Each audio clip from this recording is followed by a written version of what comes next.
We welcome you here at the Technical Forum at the group exhibit Hydrogen and Fuel Cells 2013. If possible, please have a seat, have a free drink from the house. You're invited to listen to our last presentation for today, and you are able to ask some questions at the end. Yes, okay. Here, come on and enjoy here with us the next presentation dealing with an overview of the US Department of Energy, Hydrogen and Fuel Cell Technology Program. And the presenter is the team leader, Fuel Cells, Dr. Dimitrios Papageorgopoulos. Here, give him a big hand, please. Thank you. Well, I'm going to provide an overview of the U.S. Department of Energy's Hydrogen and Fuel Cells program, which looks at addressing technical and non-technical challenges associated with hydrogen and fuel cell technologies in order to enable their widespread commercialization across a diverse sector of the economy. So the United States focuses on strengthening its energy security through a reduction of its dependency on foreign oil, for instance, and boosting its manufacturing competitiveness, creating domestic jobs, while at the same time improving its environmental stewardship. So it needs to invest in a serious, sustained, all of the above energy strategy, as President Obama recently said, that develops every resource available in the 21st century. And absolutely, hydrogen and fuel cell technologies play an important role, are an important part of this energy portfolio. Fuel cells is an emerging global industry. One of the metrics we're looking at is associated with a number of patents through the Clean Energy Patent Growth Index, and we can see that the index shows that fuel cell patents lead in the clean energy field with over 1,000 fuel cell patents issued in 2012. And this is more than other technologies that have attracted a lot of attention and investment, such as solar and wind. You can see on your right-hand side the patent geographic distribution in the last, more or less last 10 years, from 2002 to 2012, with the top 10 companies being either automakers or fuel cell developers, OEMs. We have GM, Honda, Samsung, Toyota, UTC Power, Nissan, Ballard, Plug Power, Panasonic, and Delphi Technologies. But it's not only the patents that are show significant growth. We've seen worldwide investment and interest are strong and still growing.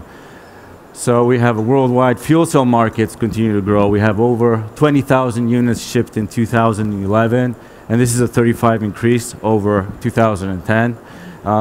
We see examples of global players in addition to the US who are investing in the technology, with Japan, Germany, the European Union, South Korea, and China, with the US heavily investing in fuel cells and hydrogen.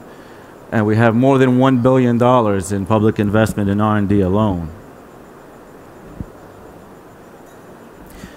We do understand that the transportation sector is very important. It's, I think, the area where fuel cells can have a great impact in terms of reducing greenhouse gas emissions and boosting and that is strengthening the U.S.'s energy security. And we see that major public-private partnerships have spurred up all over the world and have been formed, and plans have been developed for the rollout of fuel cell electric vehicles and hydrogen infrastructure in 2015. Examples are those coming from Japan, where we have the hydrogen supply utilization technology, we have H2 mobility, we have UK H2 mobility, and the Scandinavian Hydrogen Highway Partnership. In addition to that, though, Hydrogen USA, which is a partnership, it's a private-public partnership, it's being formed in the United States as well, and that brings the federal government, the Department of Energy, and other departments, as well as stakeholders from the private industry and states. And what they are going to do in the partnership and look at ways to tackle the hydrogen infrastructure hurdle to allow fuel cell electric vehicles to penetrate the market. In terms of projected fuel cell electric vehicle sales, we look at the world markets, as I said, planning to be hit the market by 2015, and we see that the projected sales in the world markets have spread up to close to 400,000. Now I'm going to talk about the program in itself. The program is an integrated effort. It's structured to address, as I said, technical and non-technical challenges in order to enable widespread commercialization. In terms of the technical challenges, we focus on funding and supporting basic and applied research and development. In terms of hydrogen fuel R&D, looking at production, delivery, and onboard hydrogen storage, and I'm going to talk about those, as well as fuel cells as well as the area which I lead, looking at developing stack components, stacks, systems and subsystems for a range of applications, those being in portable, stationary, and the transportation sector.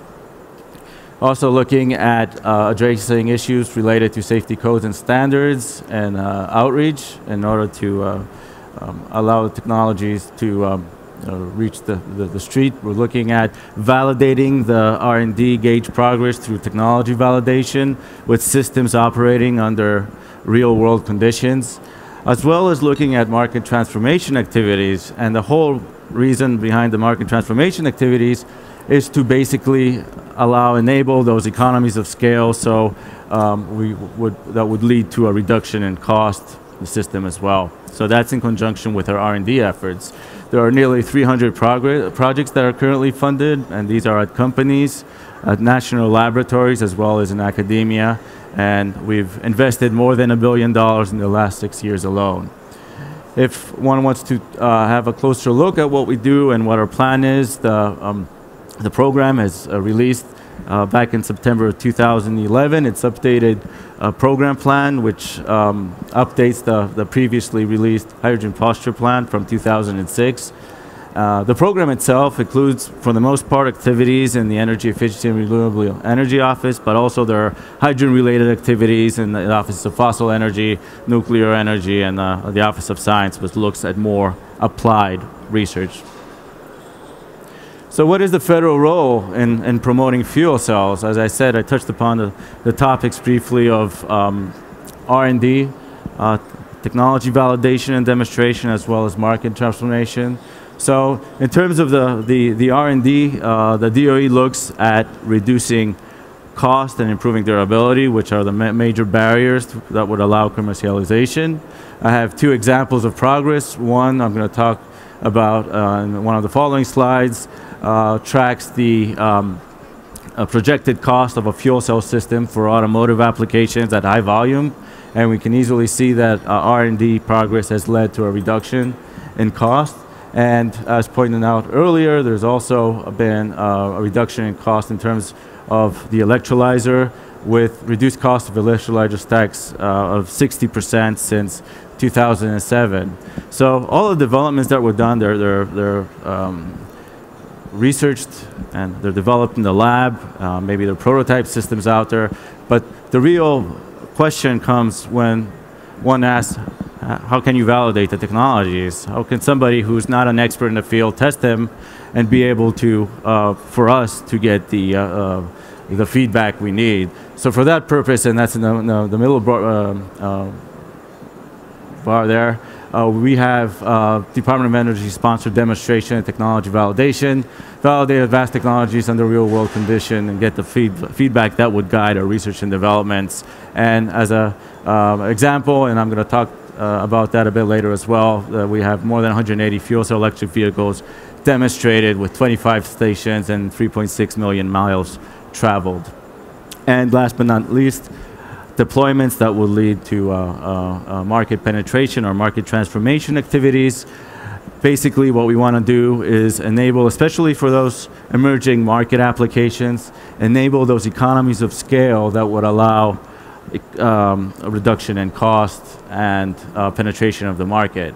So in addition to what the DOE does specifically for market transformation, we had the 2009 Recovery and Reinvestment Act, to be precise, which looked at more than 1,000 fuel cells deployed in various sectors.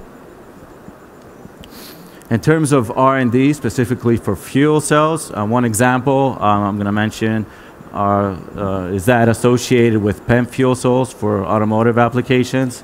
And what we do is we conduct strategic analysis to guide our R&D to focus on areas that become priorities that would lead to reduction in cost and enhancement of durability.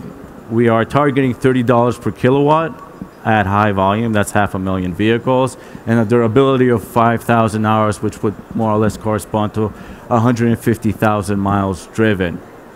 And what we do understand is, for the most part, we're looking at PEMs for automotive applications, but advances in this kind of technology will trickle down to other applications as well, those being either portable or stationary. So we conduct cost projections. We have sensitivity analysis that allows us to address and identify key focus areas for R&D. Also, by breaking down the projected cost of the fuel cell stack, we can find components there that need to be addressed more than others. And the example being that at low volume, at 1,000 units, membrane cost is the one that dominates system cost. And at high volume, it's the electrocatalyst, the catalyst cost, the cost associated with the necessity to use a precious group metal that drives cost at this volume.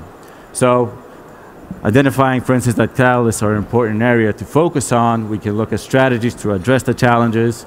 So for the catalyst, we're looking at developing electrodes with lower precious group metals, looking at platinum alloys and novel supports for corrosion resistance, as well as PGM-free materials for longer-term applications. I touched upon the subject of cost in our cost analysis. The high-volume cost of fuel cells has been driven down to $47 per kilowatt in 2012, projected at high volume of 500,000 vehicles. We've done the analysis looking at different annual production rates. Obviously, as you move down to the 1,000 units, you get a higher cost as expected. But we see that cost has been driven out through technology advancement. So cost has been driven down, more than 35% reduction since 2008, and a more than an 80% reduction since 2002. Where does that derive from? For the most part, we've seen more than a 5-fold reduction in precious group metal content. And there is the need for continued R&D to further reduce catalyst loadings, precious catalyst loadings, but also to assure that we get those 5,000 hours of durability. In terms of hydrogen production, the Department of Energy has continued efforts to enable the viability of hydrogen as an energy carrier. So, been looking at various routes in order to reduce cost. The targeted threshold cost is $2 to $4 per kilogram, which is equivalent to a gasoline gallon equivalent of hydrogen. And that $2 to $4 threshold includes delivery as well. So it is what is dispensed, it's not only what is produced. So I'll talk about delivery in the next slide, but in terms of production, what we really want to see is we want to see technologies that would allow just on the production stage, either that's centralized or distributed, to fall under the $2. There are various routes. You can see a future outlook on your left-hand side over there, looking at photoelectrochemical conversion, for instance. We're also looking at bio-derived liquid, looking at electrolysis. There's also biomass gasification for central production, and natural gas reforming, even though the department is not focusing now on natural gas reforming. As you can see, the cost for natural gas falls under the threshold. And that's quite important because one can use natural gas as a transition fuel. And in addition to that, we can see that natural gas can be a very good way to load follow the hydrogen production from other renewables in order to have a seamless production route. It's not only hydrogen production, it's also the hydrogen delivery side, because you need to dispense the fuel. If it's centralized, it needs to be transferred to the station, and then if it's produced a distributed fraction, it still needs to be delivered to the vehicle itself. So Station costs dominate delivery costs, and that's one of the key focus areas. The target, 2020 target for hydrogen delivery is at the $2 range. So $2 for delivery, $2 for production will give you the upper threshold of the $4 that I mentioned previously. Compression, storage, and dispensing are major costs that are associated, and compression takes the biggest piece of the pie. Looking at fueling station projections at high volume at 2020, the DOE has done analysis on that with centralized production projected to fall under the 70-cent threshold, and for distributed production it's a bit higher, but it will still fall under $2, actually under 1.7. And the focus on delivery is to identify the cost drivers for hydrogen delivery in early market applications as well, because you need hydrogen for cars, but it can be used elsewhere, such for material handling equipment, for instance. We want to evaluate options to improve station compressor reliability and investigate the role of high-pressure tube trailers in reducing overall costs. So in terms of delivery from especially a centralized production plant, the delivery sub-program or delivery program is looking at tube trailers, looking at liquefaction as well as advanced pipeline technologies. Once you deliver the hydrogen, it needs to be stored on board. So there's a hydrogen storage program. It has focused mainly on automotive applications, but more recently they've developed targets for emerging market applications for material handling as well as for portable power. We have advanced tank technology, 700 bar compressed gas storage systems. And you can see up here that the highest cost for those are composite materials, carbon fiber, for instance. But in addition to our advanced tank technology and our system engineering advancements, the hydrogen storage program looks at developing novel, longer-term materials that can be used for hydrogen storage, such as metal hydrides and sorbents, for instance. And they've recently launched an open-source database where all the hydrogen storage material properties are stored and disseminating information of the various materials that the DOE has helped to advance with multiple inquiry entries to the system. And this has been part of the President Materials Genome Initiative Interagency Working Group as well. So the actual site is listed on the slide. If it's for those who think they won't have access or anything, they can still shoot me an email or anything, and I can point them out to it. I was talking about technology validation. So the department completed the world's largest fuel cell electric vehicle and hydrogen demonstration, and this was a 50-50 cost share. So the OEMs provided 50% of the cost, the government the other 50%. We demonstrated more than 180 fuel cell vehicles and 25 hydrogen stations. I mentioned the 3.6 million miles traveled, 500,000 trips, and 152,000 kilograms of hydrogen produced or dispensed. That's more than 33,000 fillings. What's very important, though, is that we've been able to get status numbers that we can compare to our targets. As I say, our ultimate target is 5,000 hours for transportation. At the time, for the duration of the project, the durability target was 2,000. We demonstrated approximately 2,500 hours with close to 60% efficiency for the vehicles. And the status in terms of hydrogen cost was between $7.7 and $10.3 per kilogram. For electrolysis, between 12 and approximately 13, with the ultimate target, as I mentioned, 2 to 4. It doesn't include only, though, light-duty vehicles. It also included buses. We have reported data on 18 fuel cell buses. There are more than 20 out there currently, and 1 year, 250,000 miles traveled, and we've demonstrated approximately 12,000 hours of durability. Change the subject a bit, moving away from automotive applications. For stationary, we've demonstrated the world's first trigeneration system. Trigeneration means it produces power, heat, but also hydrogen.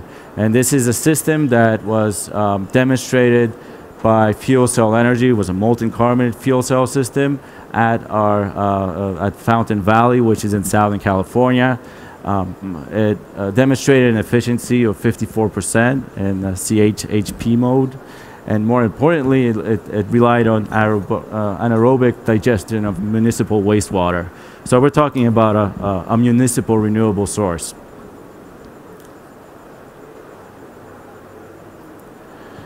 There are options for hydrogen infrastructure. As I mentioned, there's a wide consensus out there that it is one of the barriers to the penetration of fuel cell electric vehicles. We are looking at the different options. There's a lot of hydrogen produced in the US as it is. So there's over 9 million metric tons of hydrogen produced every year with 1,200 miles of hydrogen pipelines in use. A lot of it concentrated down in the Gulf Coast, as one would expect. We're looking at different options, and two main options for low-cost early infrastructure. You can have hydrogen delivered from a central site. So low-volume stations producing 200 to 300 kilograms per day, cost less than $1 million to provide a hydrogen, cost of around $7 for a gasoline gallon equivalent, and delivered with high-pressure tube trails, for instance. You can look at distributed production, natural gas reforming or electrolysis, and other options include co-producing hydrogen, heat, and power. I just mentioned that previously. And getting hydrogen from waste, landfill gases, wastewater treatment plants, for instance. But it's not only the federal government. There's been a lot of work at the state level as well, and some of these states are leaders in the area. Several states, including California, Connecticut, Hawaii, Ohio, New York, and South Carolina, have major hydrogen and fuel cell programs in place. California is looking at demonstrating and getting more hydrogen fuel stations out there. There are more than 560 vehicles in operation in California, or have been since 1999, with 230 of those currently operating. They have 20 stations currently planned and funded, with $34 million invested. They're also looking at deployment of fuel cell buses and municipal routes, both in Northern California and down to Southern California and Palm Springs. And there are also efforts from other states, New York, which has their plan in place, New Jersey, as well as Hawaii. I think another thing before I move on to the next slide is to actually state that fuel cells provide a reliable power source, and that recently was demonstrated with all the hurricane-related problems up in the Northeast, up in New Jersey. A lot of these stationary power, stationary fuel cells demonstrated the required reliability. So that's another aspect that's coming in. So we put together two slides for examples of collaboration where the government can collaborate with the stakeholders. One of them is getting status numbers regarding engaging what the durability of fuel cells is for various applications. This is done at NREL, where they're collecting data from various stakeholders in a secure data center, and then producing composite data products where there's no attribution to any of the stakeholders. And you can see that you're looking at backup power, automotive, forklift applications, and prime power. In some cases, you see that we're on track, getting closer to our assigned targets. But whoever's interested, this is a secure manner to disseminate information and collect it. There's the email that could be contacted. And the other example of collaboration is that of safety codes and standards. So that's training people, for instance. We've trained more than 23,000 first responders and code officials, and it's a good outreach effort in terms of education. But what we've also done is we've collected the lessons learned in a hydrogen incidents org. So we've collected 206 reports on incidences. So it would be good to, for the stakeholders to be able to communicate those as well as we, gauge what the issues are. In summary, looking at the program, we have had impact, and the taxpayers' money has had an important impact in terms of demonstrating improvements in the technology. We have more than 300 and 50 patents issued. Some of those have been licensed, others are seeking to be licensed. We've doubled the durability since 2006. We reduced the cost in electrolyzer stacks in the last decade, and an 80% cost reduction in PEM fuel cells since 2002. And reduced platinum by a factor of 5, as I mentioned earlier. As well as that, we've leveraged DOE funds through our market demonstration. We've seen early market deployments of 1,400, and this has led to an addition of more than 5,000 additional purchases by industry with no taxpayer money involved, no DOE funding at all, and the Recovery Act played an important role. I mentioned quickly, I mentioned the American Recovery and Reinvestment Act previously. I'm going to touch upon it one more time here and looked at the examples of participating industry sectors in these projects. We had backup for telecommunications, for instance with AT&T, PG&E, and Sprint, etc., as well as material handling equipment at various distribution centers and warehouses, such as with FedEx, Cisco down in Houston, Genco, Wegmans, which is a supermarket chain in the US, as well as Whole Foods.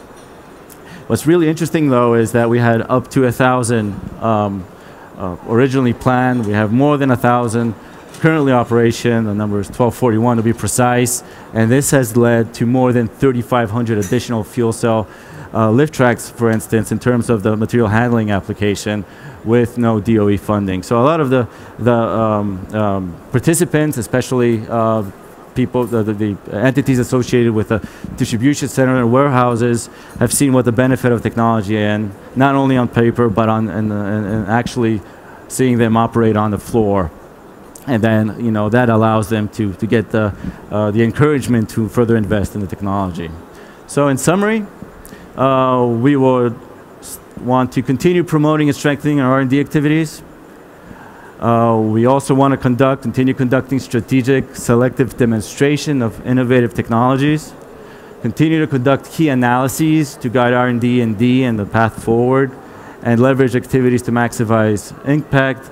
One example is the USA Global Partnerships, but in addition to that, Hydrogen USA, which, you know, is the public-private partnership being formed at the moment, and hopefully this will allow the enablement of the widespread commercialization of hydrogen fuel cells in the United States. Acknowledgements, the DOE works with other federal agencies. It works with collaborates with the national laboratories. We have state and regional partnerships, international partnerships, for instance with the IPHE. And before I thank you, I want to remind everyone that in May, the second week of May, we have our annual merit review meeting, where all our funded projects are reviewed. It's an open meeting. It's quite valuable for the projects themselves to be reviewed by the reviewers, but also it's, you know, we can publicly disseminate the progress that's been achieved. And with that, I would like to thank you. And if you have any questions now or later, I'm going to be around. Thank you. Thank you, Mr. Papageorgopoulos. So now you have the opportunity to ask him here right now. Do we hear any question? So how long do you stay here at the group exhibit so the people can come to you? I'm going to be here till Thursday, half day Thursday. Okay. So I'm going to be wandering around. I don't have a booth. I'm a booth in my own self. Okay. So you're here around all over the group exhibit. Exactly. Okay. So then you can come in touch with you. We have one question. Okay. You showed some efficiency figures for your hydrogen fuel cell vehicles. Can you confirm that your targets are close to 60%? Our targets are 60% at quarter rated power. Right. Our target is 60% at quarter rated power. 60% efficiency. Right. Okay. Thanks. Thank you. Okay. Thank you very much for being here all of the day. Thank you. It's your big hand here with you.